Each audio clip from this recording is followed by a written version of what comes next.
Hello my dear students, बहुत बहुत स्वागत है सभी लोगों का नर्सिंग अड्डा 24/7 पे। तो एज यू ऑल नो कि नोटसेट का जो एग्जाम डेट थी वो आउट हो चुकी है। नोटसेट का सब कुछ जो है एग्जाम की डेट और आपका एडमिट कार्ड कब आएगा, आप कब से फॉर्म भर सकते हो, कब फॉर्म एंड होंगे, सारी चीज़ें आउट हो चुकी है। तो अगर आप टारगेट कर रहे हो नोटसेट 10 को तो ये वीडियो आपके लिए बहुत ज़्यादा ज़रूरी है, क्योंकि अगर आप नोटसेट जैसे एग्जाम की तैयारी कर रहे हो जो कि एक बहुत बड़े लेवल का एग्जाम होता है, तो छोटी सी भी गलती आपके सिलेक्शन में रुकावट बन सकती है। तो ऐसा ना हो, इसीलिए इस वीडियो में हम लोग डिस्कस करेंगे वो 5 मिस्टेक्स जो नर्सिंग एस्पिरेंट करते हैं जब आप नोटसेट के एग्जाम की तैयारी कर रहे हो, और वो मिस्टेक्स आपको नहीं करनी है ताकि आपके सिलेक्शन के चांसेस जो है वो और ज्यादा बढ़ जाए। बहुत इंपॉर्टेंट वीडियो रहने वाला है, एंड तक जरूर देखना है, क्योंकि ये वो गलतियां है जो हर बच्चा अपने तैयारी के समय पे करता है और जो मतलब नहीं करनी चाहिए अगर आप सिलेक्शन लेना चाहते हो।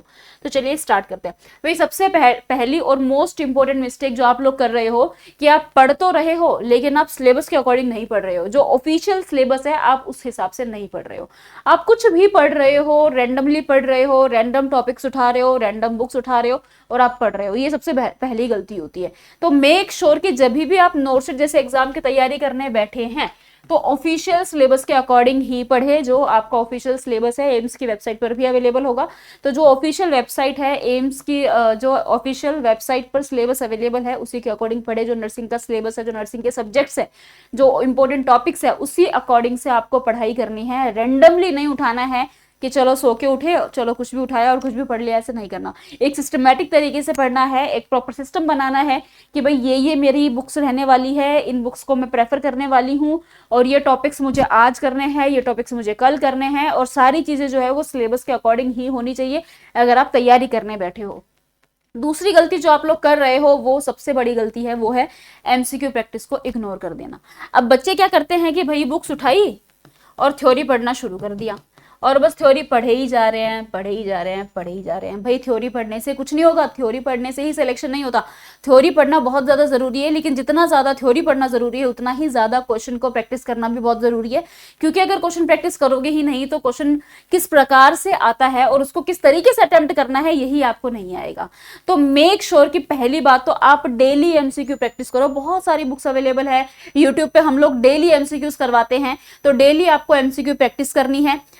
पीवाईक्यू सॉल्व करना बहुत ज्यादा जरूरी होता है, क्योंकि इससे आपको यह पता लगेगा नोटसेट का एग्जाम आता कैसा है, उसका पैटर्न क्या है, एग्जाम को किस प्रकार से क्वेश्चंस पूछे जा रहे हैं, ऑप्शंस कैसे आते हैं। तो पीवाईक्यू सॉल्व करना बहुत ही ज्यादा जरूरी होता है। तो जिस भी एग्जाम की तैयारी करने बैठते हो उस एग्जाम के पीवाईक्यूज को जरूर सॉल्व करो। तीसरा, टॉपिक वाइज एमसीक्यू प्रैक्टिस करो। भाई आज आपने एक टॉपिक उठाया, आपने उस टॉपिक को पढ़ा। फॉर एग्जाम्पल मान लो आज आपने ट्रैक्योस्टमी पढ़ा है, तो उस ट्रैक्योस्टमी के एमसीक्यू प्रैक्टिस करो ताकि आपको यह पता लगे टॉपिक में से क्वेश्चन कैसे बनते हैं। तो जैसे जैसे टॉपिक्स पढ़ते जा रहे हो वैसे वैसे उसकी एमसीक्यू प्रैक्टिस भी करते रहो, ये बहुत ज्यादा इंपॉर्टेंट है। और वीकली मॉक टेस्ट देना, क्योंकि इससे आपको प्रॉपर प्रैक्टिस होती है। मॉक टेस्ट का मतलब होता है कि जिस प्रकार का एग्जाम आता है ना उसी प्रकार का एक पूरा टेस्ट बना हुआ होता है जो आपको देना होता है। तो इससे भी बहुत सारे फायदे होते हैं जो मैं आपको बताऊंगी 5th पॉइंट के अंदर। तो एमसीक्यू प्रैक्टिस अगर आप इग्नोर कर रहे हो तो भाई कर लो एमसीक्यू प्रैक्टिस, क्योंकि एमसीक्यू प्रैक्टिस करने से एक तो हमें क्वेश्चन अटेम्प्ट करने की जो हेजिटेशन होती है वो रिड्यूस होती है, नेगेटिव मार्किंग रिड्यूस होती है। आपको पता लगेगा एग्जाम पैटर्न आता कैसा है, एग्जाम कैसे आता है, एग्जाम में क्वेश्चंस किस तरीके से आएंगे, ये सारी चीजें आपको पता चलेगी। तो बहुत जल्द, क्योंकि हमारा डिस्क्रिप्टिव पेपर नहीं आएगा, हमारा एमसीक्यू वाला पेपर आता है, तो इसके लिए आपको एमसीक्यू प्रैक्टिस करना बहुत ही ज्यादा जरूरी होता है। अगर आप रिवीजन ही नहीं कर रहे हो, भाई आप पढ़े तो जा रहे हो, पढ़ रहे हो लेकिन रिवीजन ही नहीं कर रहे हो। अरे भाई हमारा ह्यूमन माइंड ऐसा होता है कि हम पढ़ते हैं और भूलते हैं, पढ़ते हैं भूलते हैं, ऐसा ही होता है हमारे साथ, ऐसा सबके साथ होता है। तो ऐसा ना हो इसीलिए रेगुलर रिवीजन करना बहुत ज्यादा जरूरी होता है। अब इसके लिए आप 3 रिवीजन रूल को फॉलो करो। कैसे करना है? आज आप पढ़ने बैठे हो उस चीज को मेक श्योर 24 घंटे में एक बार और रिवाइज कर लो। जैसे मैंने बताया, आपने आज कोई भी एक टॉपिक पढ़ा, मान लो आपने मायोकार्डियल इन्फेक्शन पढ़ा है आज, ठीक है, तो मेक श्योर कि 24 घंटे में एक बार उसकी रिवीजन हो जाए। फिर उसी टॉपिक को मेक श्योर कि 7 दिन में एक बार और रिवाइज हो जाए। और आपका एक मंथ में एक बार और रिवीजन हो जाए। तो डेली आज आपने पढ़ा तो 24 घंटे में उसको रिवाइज करो, फिर उसी टॉपिक को 7 दिन में एक बार और देखना है, उसी टॉपिक को मंथ में एक बार और देखना है। तो ये रूल फॉलो करोगे तो चीजें लॉन्ग टाइम तक याद रहती है। दूसरा, क्वेश्चन प्रैक्टिस का बहुत अच्छा इफेक्ट पड़ता है। मान लो आपने आज एक टॉपिक पढ़ा है, इसी टॉपिक के आज आपने एमसीक्यू भी करे हैं, तो ये आपको और लॉन्ग टर्म तक याद रहेगा, क्योंकि जब आप क्वेश्चन प्रैक्टिस करते हुए पढ़ते हो ना किसी टॉपिक को, तो वो चीजें हमें और लंबे टाइम तक याद भी रहती है और हमें पता भी लग जाता है कि एग्जाम के मतलब कि ये टॉपिक में से क्वेश्चंस किस तरीके से बनेंगे, हमें ये भी पता चल जाता है। तो रेगुलरली रिवाइज करना बहुत ज्यादा जरूरी होता है। शॉर्ट नोट्स बनाते रहो, साइड में जो चीजें डिफिकल्ट लग रही है, याद नहीं हो रही है, उसको शॉर्ट नोट बना के अपने सामने चिपका लो, ताकि डेली डेली उसको देखते रहोगे तो चीजें याद हो जाएगी। तो रिविजन करना बहुत ज्यादा जरूरी होता है, इस चीज का भी ध्यान रखना। अगर आप नॉन नर्सिंग सब्जेक्ट को इग्नोर कर रहे हो तो आप बहुत बड़ी गलती कर रहे हो, क्योंकि आपको पता है कि जो नॉर्सेट का एग्जाम है उसके अंदर 20 क्वेश्चंस नॉन नर्सिंग के भी आते हैं, और 20 क्वेश्चंस आना बहुत बहुत मैटर करता है यार। एक एक नंबर बहुत मैटर करता है, एक नंबर से सिलेक्शन रुक जाते हैं। तो नॉन नर्सिंग को अगर आप इग्नोर कर रहे हो तो ये बहुत बड़ी गलती कर रहे हो। मेक श्योर आप एक दिन में 1 घंटा तो नॉन नर्सिंग के लिए निकाल ही लो। जीके पढ़ो, करंट अफेयर्स पढ़ो, मैथ्स पढ़ो, रीजनिंग पढ़ो, लेकिन 1 घंटा आपको डेली नॉन नर्सिंग का भी निकालना है। ये बहुत ज्यादा जरूरी है। नॉन नर्सिंग हर एग्जाम में आती है आजकल, ऐसा कोई एग्जाम नहीं है जिसमें नॉन नर्सिंग नहीं आती है। तो नॉन नर्सिंग करना भी इक्वली वेरी वेरी इंपॉर्टेंट है।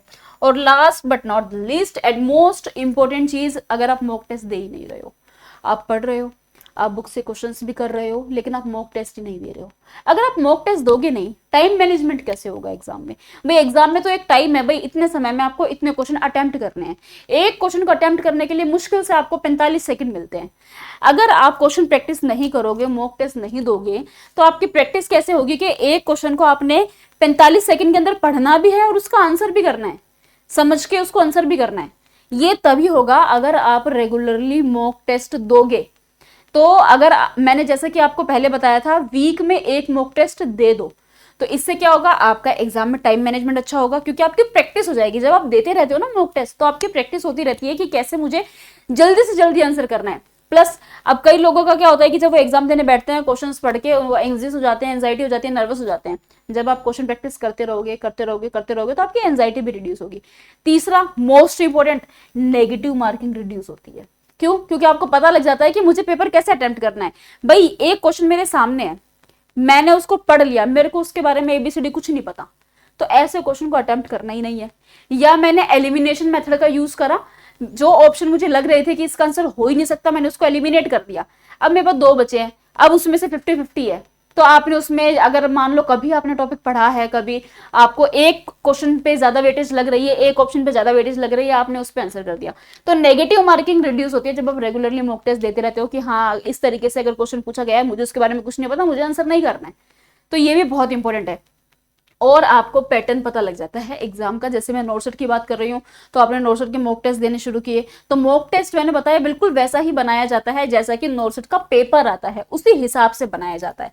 तो आपको एक पैटर्न पता लग जाता है एग्जाम का कि एग्जाम के अंदर जो भी पेपर होने वाला है वो किस पैटर्न से आने वाला है।